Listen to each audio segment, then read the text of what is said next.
News first channel ಹಾಗೂ ಡಿಜಿಟಲ್ನಲ್ಲಿ ಜಾಹೀರಾತು ನೀಡಲು ಈ ನಂಬರ್ಗೆ ಸಂಪರ್ಕಿಸಿ. ಧರ್ಮಸ್ಥಳದಲ್ಲಿ ಶವಗಳನ್ನು ಹೂತಿಟ್ಟ ಆರೋಪ ಪ್ರಕರಣದಲ್ಲಿ ಅಪಪ್ರಚಾರ ಮಾಡಿದಂತ ಆರೋಪದಲ್ಲಿ ದೂತ ಸಮೀರ್ಗೆ ಇವತ್ತು ಮತ್ತೆ ಪೊಲೀಸರ ವಿಚಾರಣೆಯನ್ನ ಎದುರಿಸಬೇಕಾಗಿದೆ. ವಿಚಾರಣೆಗೆ ಬರೋಕೆ 3ನೇ ನೋಟಿಸ್ನ ಕೊಟ್ಟಿದ್ದಾರೆ ಪೊಲೀಸರು.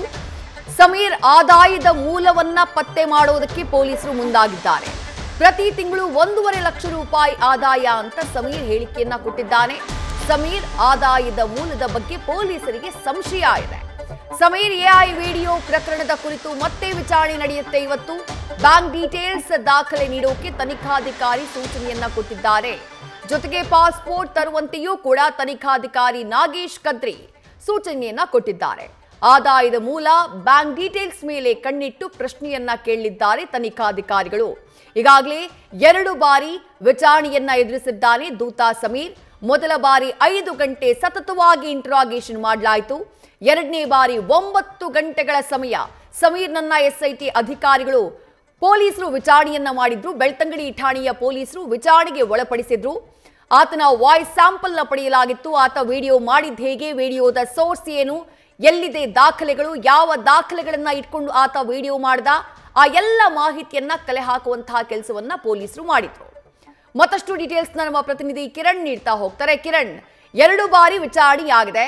ಇವತ್ತು 3ನೇ ಬಾರಿ ವಿಚಾರಣೆಗೆ ಹಾಜರಾಗುವಂತೆ ಸೂಚನೆ ಕೊಟ್ಟಿದ್ದಾರೆ.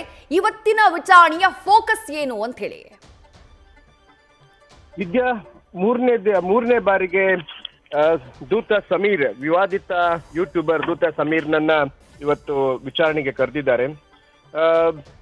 ಈ ಹಿಂದೆ ಆತ ಮಾಡಿದಂತಹ ಎಐ ವಿಡಿಯೋ ಇರ್ಬೋದು, ಹಾಗೇನೆ ಇನ್ನಿತರ 2 ಪ್ರಕರಣಗಳು, ಒಂದು ಗಲಾಟೆ ಪ್ರಕರಣ, ಇನ್ನೊಂದು ಖಾಸಗಿ ಚಾನೆಲ್ನ ವರದಿಗಾರ ಹಾಗೇನೆ ಕ್ಯಾಮೆರಾ ಮೇಲೆ ನಡೆದಂತಹ ಹಲ್ಲೆ ಪ್ರಕರಣ. ಈ 3 ಪ್ರಕರಣದ ತನಿಖೆ ಆರಂಭವಾಗಿದೆ. ಹಾಗೇನೆ ಆತನ ವಿಚಾರಣೆ ಕೂಡ ನಡೆಸಲಾಗ್ತಾ ಇದೆ. ಇವತ್ತು ಮೂರನೇ ಬಾರಿಗೆ ಆತನನ್ನ ಬೆಳ್ತಂಗಡಿ ಪೊಲೀಸ್ ಠಾಣೆಗೆ ಕರೆದಿದ್ದಾರೆ.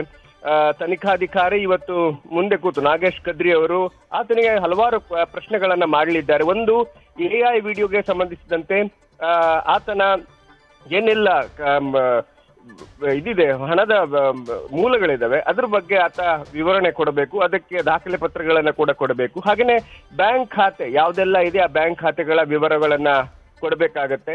ಆ ನಿಟ್ಟಿನಲ್ಲಿ ಎಲ್ಲಾ ದಾಖಲೆ ಪತ್ರಗಳನ್ನು ತರಲಿಕ್ಕೆ ಹೇಳಿದ್ದಾರೆ. ಹಾಗೆ ಎಐ ವಿಡಿಯೋ ಮಾಡಿದಂತಹ ಸಿಸ್ಟಮ್ ಏನಿದೆ ಅದನ್ನ ವಶಕ್ಕೆ ಕೊಡಬೇಕು. ಅದೆಲ್ಲಿದೆ ಅನ್ನೋದನ್ನ ಹೇಳಬೇಕು, ಆ ವಶಕ್ಕೆ ಕೊಡ್ಬೇಕು. ಯಾಕಂದ್ರೆ ಅದರಲ್ಲಿ ಎಡಿಟಿಂಗ್ ನಡೆದಿರುವಂತದ್ದು, ಮತ್ತೆ ಏನೆಲ್ಲ ಟೂಲ್ಸ್ ಗಳನ್ನ ಯೂಸ್ ಮಾಡಿದ್ದಾರೆ ಅದನ್ನೆಲ್ಲ ಅದ್ರ ಬಗ್ಗೆ ಈಗ ರಿಟ್ರೀವ್ ಮಾಡುವಂತಹ ಪ್ರಕ್ರಿಯೆ ಕೂಡ ನಡೆಯುತ್ತೆ. ಅದ್ರ ನಂತರ ಮೊಬೈಲ್, ಆತ ಈ ವಿಡಿಯೋಗಳನ್ನ ವೈರಲ್ ಮಾಡಿದಂತಹ ಮೊಬೈಲ್, ಅದನ್ನು ಕೂಡ ವಶಕ್ಕೆ ಕೊಡಬೇಕು. ಅದನ್ನೆಲ್ಲ ಇವತ್ತು ತನಿಖಾಧಿಕಾರಿ ಹೇಳಿದ್ದಾರೆ ತರಲಿಕ್ಕೆ. ಆ ದಾಖಲೆ ಪತ್ರಗಳನ್ನ ತಕೊಂಡ್ಬರ್ಬೇಕು. ಹಾಗೇನೆ ಏನೆಲ್ಲ ಇದಕ್ಕೆ ಕೊಡಬೇಕು, ಸರೆಂಡರ್ ಮಾಡಬೇಕು, ಅದನ್ನ ಮಾಡ್ಬೇಕಾಗುತ್ತೆ ಇವತ್ತು. ವಿದ್ಯಾ, ರೈಟ್, ಥ್ಯಾಂಕ್ ಯು ಕಿರಣ್ ತಮ್ಮೆಲ್ಲ ಡೀಟೇಲ್ಸ್ಗೆ.